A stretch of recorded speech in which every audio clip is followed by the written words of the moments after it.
careful, what does the billboard say? Come and play, forget about the movement.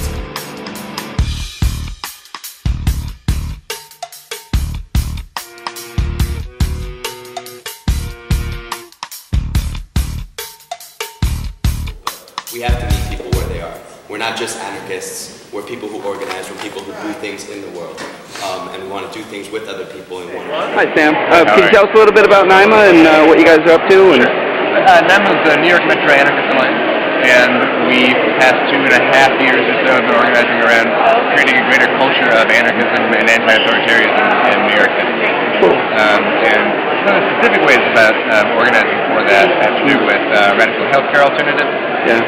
Kind of general informational campaigns to let folks know about anarchist alternatives and anarchist kind of theory and practice. Cool. It's kind of more specific and localized struggles as well. So some anti-war things, some identity-based politics, and things like this. So, in a sense, too, isn't it sort of an umbrella group for some of the other anarchist organizations here in the city? One thing that we really love to do as NYMA is to network other anarchist groups together to do resource sharing, to do informational gathering, things like this. Yeah, it seems really important because it seems like so many of us, we're doing things, we're not aware of what other people are doing. We'd be sharing resources and different things like that. So it seems like NYMA's playing that role. Or at least trying to. Cool, cool. Are you guys going to be involved in any panels today? NYMA members are on a lot of panels today, oh, okay. But officially we're not sponsoring it. Oh, okay. Cool. Well, thanks a lot, Sam. God, I don't understand what's going on up there, so I can't believe. It's impossible to put an anarchist with a believer because you don't pray for your freedom. You go, you fight for it. Okay, hi. So what are you guys doing here exactly? It looks incredible to me. We are copying books.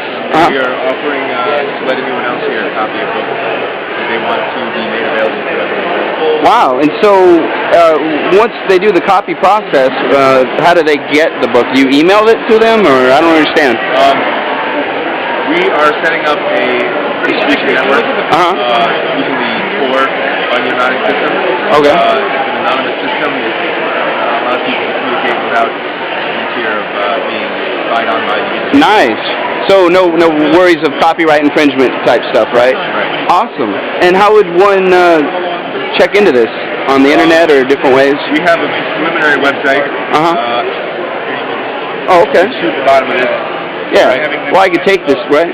Oh, yeah, you can take this. We got cool. a bunch of these. Okay. There will be another website at childrenofmay.org. Okay. Which may have some of this material or not.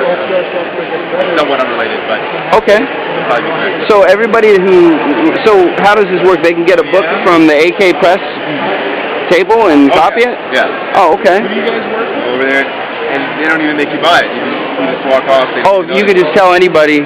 No, it works best if you don't tell them anything. Just take the book, bring it over here. Oh, okay. Copy it and bring it back. Nice. Nobody says anything. Oh, okay. Very cool. And are you part of a collective here that does this, or rather not say? It's fine. Samizdat. Okay. Cool.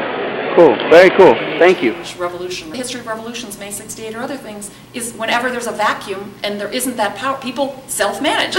People help each other. People self-decide, and it often gets, pushed back in by those that have a lot of guns or power. Could you tell us a little bit about what you're involved in and, the kind of work you guys are doing with political prisoners? Okay. I'm here from family and friends of Daniel McGowan, splitting the table with the Anti-Stepanian Support Committee. I'm also involved with the Anarchist Black Cross Federation. And we're supporting the prisoners with Daniel doing lots of the fundraising, as you can see, coming up on April 18th. We have a benefit for Daniel McGowan in ancient Oregon forest, and we're trying to put forward, what got him involved in what he was doing and the cause of environmentalism as well as the prisoner support. Andy Stepanian awareness is being raised around his case as a free speech issue, and him being in prison as a result of running of all activity that was free speech activity, just promoting the campaign against animal testing. Could you talk a little bit about both those cases, just so people that are watching this might... So, Daniel McGowan is an environmental activist, social justice activist, and we know him in New York because he was involved with political prisoner support for Jeff Lewis and with against the Republican National Convention and military counter-recruitment. And he's a very well-liked activist in New York. But he was indicted in the Green Scare for 2 actions he was a part of in Oregon.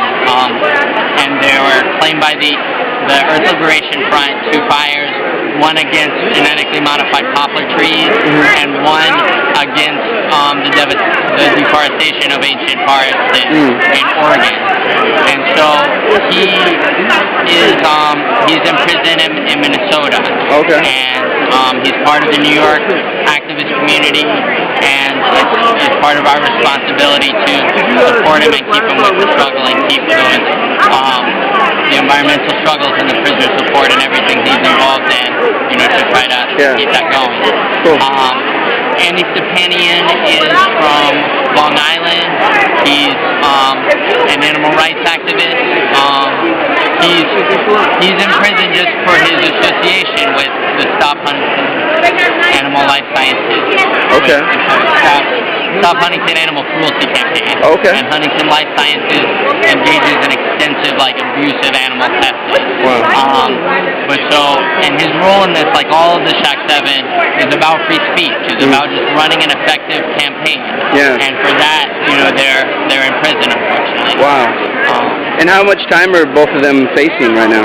So, Daniel McGowan's sentence is 7 years. Wow. And so he's got 5 or 6 to go. How much is Andy's sentence?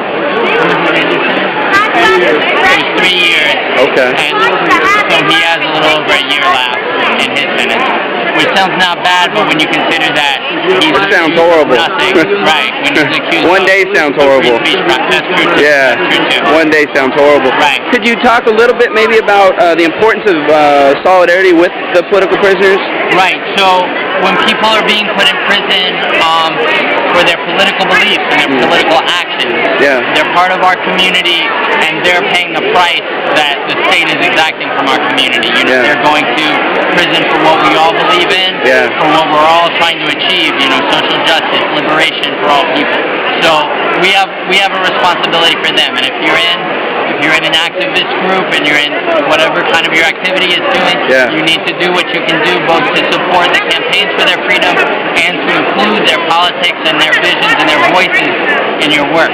And that's part of what, say, an Anarchist Black Cross New York and Anarchist Black Cross Federation, that we're trying to facilitate in the anarchist community and the activist community, making those connections, connecting the prisoners to these active movements and carrying those strong, and not just Andy and Daniel, but certainly. all the political prisoners. Yeah, could you? How many political prisoners do we have in the United States? There are around 100 held in the U.S. And right now. How would you define a political prisoner as opposed to a non-political prisoner? Right. So there are. I don't have them in my head, but there are definitions that we use in the Anarchist Black Cross Network. But basically, a political prisoner is someone who's in prison for their political beliefs or their political actions. Okay. And there's another category of prisoner of war, is someone who is in prison, captured as part of their armed struggle against the state. And those come from, different movements like the Black Liberation Movement or the Puerto Rican Independence Movement or the anti-imperialist movement, Native American. There's some Japanese and Asian armed struggle movements. Awesome. And cool. Thank you very much, friend. I'm a member of NEFAC, Northeastern Federation of Anarchist Communists, and as was mentioned about the range of different types of anarchists, we are the pro-organizational. We are pro-organizational. We believe in building an anarchist organization, and we believe that at the same time, along with that, building mass organizations of working people and the people who are oppressed. So, and we come out of the anarchist communist tradition. That's who we are.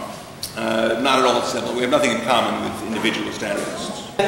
For me, anarchism in its purest form is concerned with power relations. And that traditionally the concern has been with economy, God, and state. No matter how hard you try, you can't stop us now. The hope change revolution, the hope change revolution, the hope change No matter how hard you try, you can't stop us now.